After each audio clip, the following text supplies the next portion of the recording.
My name is Anuppryia Sriskandarajah. I'm a PhD candidate at the University of Windsor in the Department of Sociology. The name of my study is Out of the Core: Citizenship and Belonging Among Racialized Youth in Priority Neighborhoods. So for my study, I looked at 2 community centers in priority neighborhoods and the young people that go to these community centers and how they experience belonging and citizenship in their everyday lives. I chose qualitative methods for this study because I wanted a more holistic understanding of young people's everyday negotiation of citizenship and belonging in their priority neighborhoods. What prompted my interest in this study is twofold. One is personal and the other scholarly.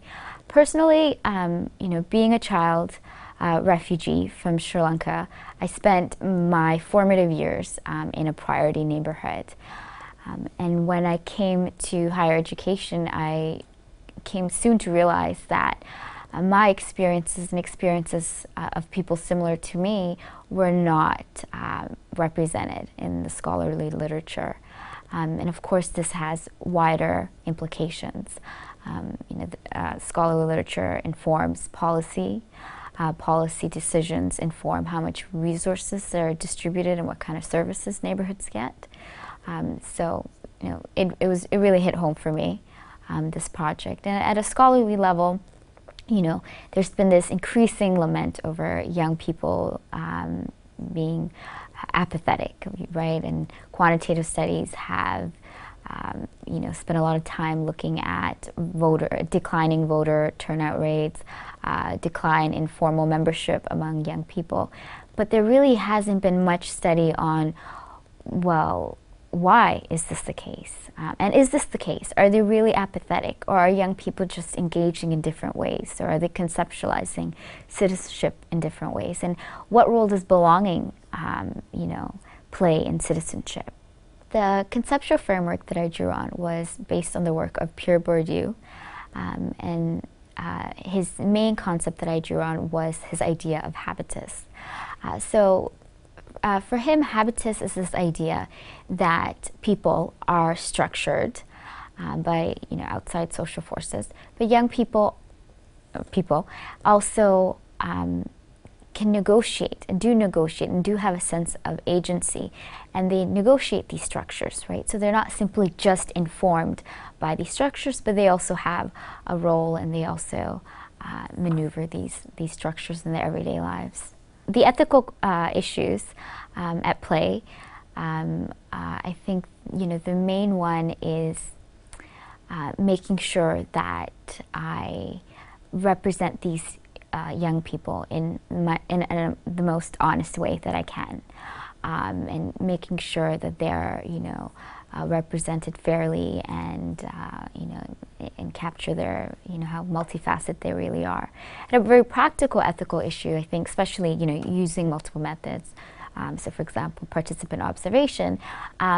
These are 2 community centers working at, dealing with very transient populations. So young people are coming in and out of the space all the time. Some young people you see once, you might not see them again. So always announcing that I'm a researcher, that what my role is, and that I am, I'm watching and I'm writing notes. So I think that was my, that I had to negotiate that every day of how am I going to announce myself. And if I announce myself all the time, will young people be turned off, right? Like, well, we don't want to hear this lady talking about her research all the time. But I had to balance that with making sure that they know what my purpose here was. My social location was very important in how my research played out. I had grown up in the West End. I did my research in the East End. So having grown up in the West End of Toronto, I thought, there would be similar dynamics at play in the East End. So I was going in thinking, oh, I got this. Like, I grew up with young people like this. I'm going to be able to relate. And just to give some context, so I grew up in an area that was predominantly Punjabi North Indian and Black youth. So when you're a Tamil, you could kind of, you were in the middle. You could, kind of relate, and you could, mingle with both sides, right? So you had the South Asian connections with the Punjabi young people, you know, your parents are strict and, you know, you had certain values. But since Sri Lankan people in this neighborhood were refugees, they lived in, you know, public housing or in more, you know, less well-off areas where the black youth were. So the black youth also grew up with you and kind of saw you as your own. So I thought, you know, I was going to be able to relate. But when I came to the East End, so one of the neighborhoods I worked in, it was predominantly black youth and Tamil youth. So when I got to the community center, which happened to be predominantly black, which I didn't know beforehand, I thought I would be able to, you know, interact with them the way I did growing up. But they saw me very differently. They saw me as part of this Tamil group that had existed in their space. And they, in that neighborhood, you know, the Tamils and the blacks, for the most part, didn't mingle as I had in my neighborhood at home. So I struggled very much dealing with that. I would go to the youth center, and it took me months before I could build a rapport that I thought I would naturally have, because, you know, neighborhoods have different dynamics, which of course, you know, now that I'm writing my dissertation, I'm going through my notes, and almost for the first few months, every day I would be so sad. Like, I would write in my notebook like how sad I was, that, because I think it was also at a personal level. I felt that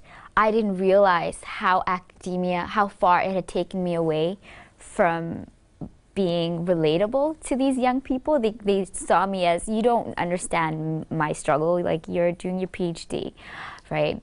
So I think it really hit me that I'm, you know, not what I thought I was, which informed my research, of course. It informed, I couldn't just ask questions that I would just ask, you know, growing up. Now I had to build my way up to be able to ask those questions, and I had to, like, win them over with my, like, rap knowledge, and, you know, and that took time. So that yeah.